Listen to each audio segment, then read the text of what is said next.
Hello everyone, welcome to Guidely. कैसे हैं आप सब? आई होप आप लोग अच्छे होंगे और एग्जाम्स की प्रिपरेशंस भी अच्छे से चल रही होगी। तो आज हम लोग पीपीबी का चैप्टर नंबर 12 कर रहे हैं, जिसका ये पार्ट 3 है। 2 पार्ट्स इसके आ चुके हैं, ऑलरेडी प्लेलिस्ट बना हुआ है। जिनको भी देखना है जा करके आप लोग प्लेलिस्ट देख सकते हैं।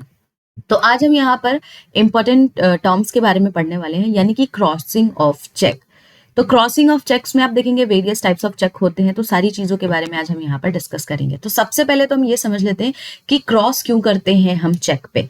तो जब भी कोई पर्सन एक चेक लिखता है तो आप देखेंगे कि उस पे क्रॉस करते हैं। इसका सीधा सा मतलब ये होता है कि यहाँ पर जो भी कस्टमर चेक को बना रहा है, चेक को क्रॉस कर रहा है, वो मेक श्योर करता है, वो इंश्योर करता है कि जो भी चेक के अमाउंट है वो डिपॉजिट हो इन द बैंक अकाउंट, ना कि इसको कैश किया जाए डायरेक्टली। ठीक है, तो ये क्यों किया जाता है? फॉर द सेफ्टी पर्पस, और ऑल्सो ये आपको हेल्प करता है जो भी आपका ऑडिट ट्रेल होता है, यानी कि आपके पेमेंट्स को रिकॉर्ड करने में। ठीक है, फ्रॉड से भी बचाता है और पेमेंट को रिकॉर्ड करता है फॉर फ्यूचर रेफरेंस। तो इसलिए आप देखेंगे आप चेक को क्रॉस करते हो तो यहाँ पर आपको वेरियस टाइप्स ऑफ चेक्स देखने को मिलेंगे। जैसे पहला है आपका जनरल क्रॉसिंग। तो जनरल क्रॉसिंग में आप देखेंगे कि आप 2 पैरेलल लाइंस ड्रॉ करते हो। जो आपका चेक होता है उसमें आप देख सकते हैं जैसे यहाँ पर किया हुआ है, और इसमें आप लिखते हो एंड कंपनी या नॉट नेगोशिएबल, जैसे आपको इस इमेज में दिख रहा होगा। तो इसका सीधा सा मतलब है कि जो चेक होगा वो पे किया जाएगा only through a bank account. इसको कैश में आप डायरेक्टली पे नहीं कर सकते हो, सिर्फ और सिर्फ बैंक अकाउंट में ही पे किया जाएगा। ये आपका होता है जनरल क्रॉसिंग चेक। दूसरा आता है स्पेशल क्रॉसिंग। अब स्पेशल क्रॉसिंग चेक में आप यहाँ पर एक स्पेसिफिक बैंक का नाम लिखते हो, ऐड करते हो बिटवीन द 2 पैरेलल लाइंस। जैसे यहाँ पर देखिए स्टेट बैंक ऑफ इंडिया लिखा हुआ है। तो इसका सीधा सा मतलब है कि जैसे मान लीजिए, इसको एग्जाम्पल से समझिए, राम ने एक 50,000 का चेक बनाया और उस चेक पे क्रॉस कर करके, पैरेलल क्रॉसिंग करके इसमें एसबीआई बैंक का नाम लिख दिया और ये चेक उसने श्याम को दे दिया। तो अब श्याम इसको एसबीआई बैंक में ही जाकर के इस चेक को डिपॉजिट कर सकता है और पैसे को यहाँ पर ले सकता है। किसी और बैंक के साथ आप इसको इस्तेमाल नहीं कर सकते हो। ठीक है, तो उसको बोला जाता है स्पेशल क्रॉसिंग। इसके बाद आता है आपका नॉट नेगोशिएबल क्रॉसिंग। तो नॉट नेगोशिएबल क्रॉसिंग क्या होता है? इस तरीके के जो आपके क्रॉसिंग होते हैं, इसको ट्रांसफर चेक को तो किया जा सकता है, लेकिन यहाँ पर जिसको भी ये आपका not negotiable crossing cheque transfer किया जाता है, यानी कि जो भी इसका न्यू अब होल्डर होता है, doesn't get the better title than the previous owner. अब इसको एग्जाम्पल से समझिए। जैसे राम है, राम का चेक चोरी हो गया। राम का चेक चोरी करने वाला जो बंदा है, मान लीजिए उसका नाम श्याम है। अब श्याम मोहन के पास गया और मोहन से मोबाइल खरीदा, और मोबाइल खरीदने के बदले में ये चेक जो उसने चोरी किया था वो मोहन को दे दिया। तो मोहन गया XYZ बैंक में इस चेक को डिपॉजिट कराने, लेकिन इससे पहले राम ने कंप्लेन कर दी थी कि उसका चेक हो चुका है गुम, फ्रॉड हो गया है, चोरी कर ली गई है, थेफ्ट हो गया है उसका चेक। तो इस केस में जब बैंक को ये जानकारी मिलती है और उस चेक पे अगर नॉट नेगोशिएबल लिखा हुआ है, तो इस केस में मोहन को वो पेमेंट नहीं दिया जाएगा। तो उसको कहते हैं नॉट नेगोशिएबल क्रॉसिंग। अब ये आपको फ्रॉड से, थेफ्ट से बचाता है। चलिए नेक्स्ट देखते हैं अकाउंट पेई क्रॉसिंग। अगर किसी भी अकाउंट में क्रॉस करके अकाउंट पेई या पेई ओनली, पेई अकाउंट ओनली, इस तरीके से कुछ भी वर्ड्स लिखे हुए हैं, तो इसका सीधा सा मतलब है कि जिस भी पर्सन का इस पे नाम लिखा है उसी को ये पैसे प्रोवाइड किए जाएंगे। अब जैसे राम ने 50,000 का चेक सीता के लिए बनाया, उसकी वाइफ सीता के लिए उन्होंने बनाया, और इस पे लिख दिया कि पेई अकाउंट पेई ओनली या पेई अकाउंट ओनली। इस तरीके से उन्होंने पैरेलल लाइंस क्रॉस करके यहाँ पर लिख दिया। तो नाउ अब क्या होगा? सिर्फ सीता इस अमाउंट को डिपॉजिट करा सकती है into her own account. She can not transfer it to the another person. ठीक है, क्योंकि इस पे अकाउंट पेई ओनली लिखा हुआ है। तो ये आपके 4 टाइप्स के क्रॉसिंग होते हैं। अब हम यहाँ पर पढ़ने वाले हैं चेक बाउंस के बारे में। तो चेक बाउंस क्या होता है? तो चेक बाउंस तब होता है जब बैंक रिफ्यूज कर देती है जो भी अमाउंट चेक में लिखा है उसको पे करने के लिए, तो उसको बोला जाता है चेक बाउंस। तो इसके काफी सारे रीजंस होते हैं कि क्यों बैंक इसको रिफ्यूज करती है। तो देखिए यहाँ पर जो है, हो सकता है कि जो भी चेक आप लेकर आए हो उसमें इनसफिशिएंट फंड हो, ठीक है, या जिसने भी आपको चेक बनाकर दिया है, जिस इश्यूअर ने आपको चेक बनाकर दिया है, उसने पेमेंट स्टॉप करने के लिए बैंक को यहाँ पर ऑर्डर किया है, रिक्वेस्ट किया है। तीसरा होता है नो अरेंजमेंट। तो इसको एग्जांपल से समझिए, जैसे मान लीजिए कोई बिजनेस अकाउंट है, ठीक है, और उसमें आपको मिनिमम जो है बैलेंस, जो मिनिमम आपको बैलेंस इसमें 50,000 तक मेंटेन करके रखना है, लेकिन आपने ये मिनिमम बैलेंस मेंटेन करके नहीं रखा है और आपने चेक इश्यू कर दिया है विदाउट मेंटेनिंग दिस अमाउंट। तो उस केस में क्या होता है, चेक बाउंस हो जाता है। एक्सीड्स अरेंजमेंट, अब मान लीजिए आपको बैंक ने ओवरड्राफ्ट की फैसिलिटी प्रोवाइड की है, 1 लाख उसका लिमिट है ओवरड्राफ्ट का।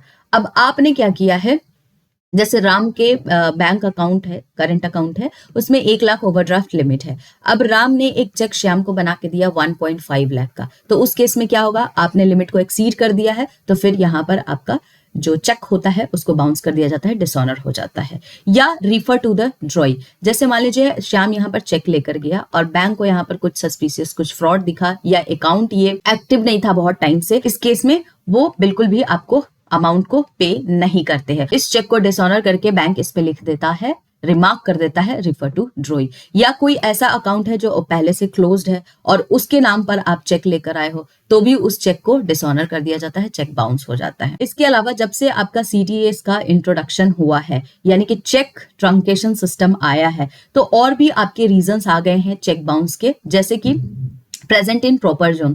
तो ऐसा हो सकता है कि आप गलत जोन में जाकर के अपने चेक को डिपॉजिट कर रहे हो, तो उस केस में भी चेक बाउंस होता है। प्रेजेंट विथ डॉक्यूमेंट, तो कुछ ऐसे चेक्स होते हैं जिसमें एडिशनल डॉक्यूमेंट्स की रिक्वायरमेंट होती है फॉर क्लियरिंग, तो अगर वो मिसिंग है तो उस केस में भी चेक बाउंस होता है। पेपर नॉट रिसीव्ड, तो हो सकता है कि आपने इलेक्ट्रॉनिक इमेज तो चेक का प्रोवाइड कर दिया है, लेकिन फिजिकल जो चेक होता है वो मिसिंग हो गया है, इस केस में भी चेक बाउंस हो जाता है। आपका जो डिजिटल सिग्नेचर है वो मैच नहीं कर रहा है डेटाबेस से, उस केस में भी चेक बाउंस हो जाता है। या अगर आपने कोई भी चेक में ऑल्टरकेशन किया हो, कुछ भी चेंज किया हो, तो उस केस में भी चेक को बाउंस कर दिया जाता है, या जिसको आप डिसऑनर बोलते हो। यहां पर आप देखेंगे कि अगर आपका चेक इनसफिशिएंट फंड की वजह से बाउंस होता है तो ये एक क्रिमिनल ऑफेंस माना जाता है। तो इसमें ईश्वर को काफी ज्यादा इश्यूज फेस करने को मिलते हैं, यानी कि आपको फाइन देना पड़ता है up to twice the cheque amount. तो अगर आपने 50,000 का चेक बनाया था, वो चेक बाउंस हो गया है, तो इसका दोगुना आपको यहाँ पर फाइन करना पड़ेगा। साथ आपको 2 साल की जेल भी हो सकती है, या आपको फाइन के साथ साथ 2 साल की जेल हो सकती है।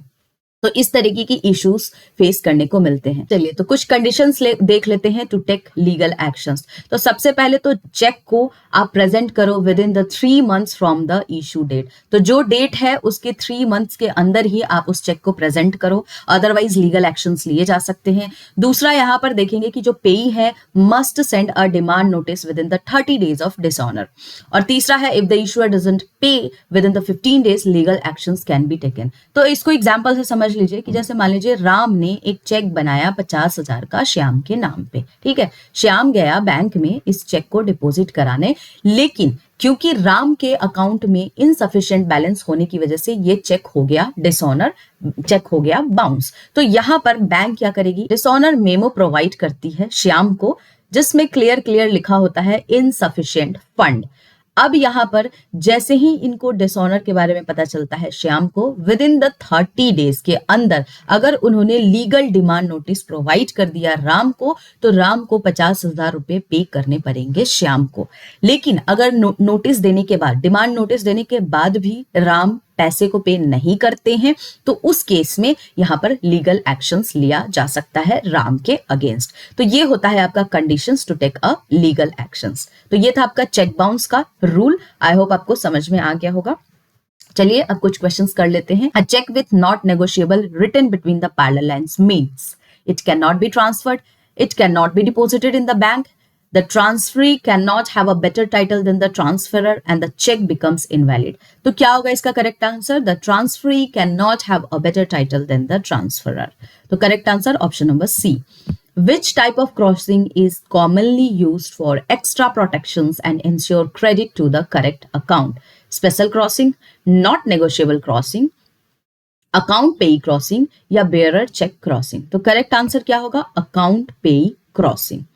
Next, what is the most common reason for dishonor of a check? A check presented in the wrong zone, insufficient funds, paper not received, and the digital certifications failure.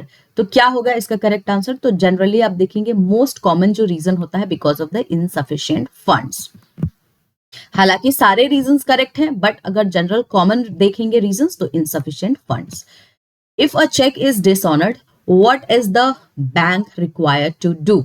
तो charge a penalty to the payee, file a case in the court, inform the account holder about the reason for dishonour और freeze the account. तो क्या करता है यहाँ पर bank? तो bank यहाँ पर इन्फॉर्म करेगा अकाउंट होल्डर को about the reason for dishonour. Next है, what is the maximum punishments for the cheque dishonour under the section 138 of the negotiable instrument act? Fine up to twice the cheque amount, imprisonment up to 2 years, both fine and imprisonment. तो तीनों के तीनों यहाँ पे correct answer है, तो answer होगा all of the above, यानी option number D is the correct answer. तो ये आपके कुछ क्वेश्चंस थे regarding crossing and cheque bounce. Apart from that मैं बता दूं कि हमारे पेड बैचेस चल रहे हैं, जिनको भी पेड बैच लेना है आप इस नंबर पे कॉल कर सकते हैं। आपको अगर वीडियो पसंद आ रहा होगा, आपको लग रहा है एग्जाम पॉइंट ऑफ व्यू से इंपॉर्टेंट है, तो आप चैनल को सब्सक्राइब कीजिए। डाउट होता है तो कमेंट सेक्शन में पूछिए। जो भी मैं यूट्यूब चैनल पे पढ़ाती हूँ आपको टेलीग्राम चैनल पे उसका PDF मिल जाता है, तो जल्दी से आप लोग टेलीग्राम चैनल को भी ज्वाइन कर लीजिए, सब्सक्राइब कर लीजिएगा, ताकि आपको हर चीज की टाइमली नोटिफिकेशन मिलती रहेगी। RBWM, PPB, AFM, IAFS सबका प्लेलिस्ट बना हुआ है गाइस। जिनको पढ़ाई करनी है आप प्लेलिस्ट में जाइए और बढ़िया तरीके से एग्जाम्स की प्रिपरेशंस कीजिए। क्वेश्चंस भी हैं, कोई यहाँ पर स्ट्रेटजी भी बता रखी है मैंने कि किस तरीके से आपको एग्जाम्स की प्रिपरेशंस करनी है। तो सारी चीजें अवेलेबल है हमारे प्लेलिस्ट में, तो जाइए जाकर के देखिए और बढ़िया तरीके से जैव एग्जाम्स की प्रिपरेशंस कीजिए। चलिए मिलते हैं हम लोग नेक्स्ट वीडियो में नेक्स्ट टॉपिक के साथ।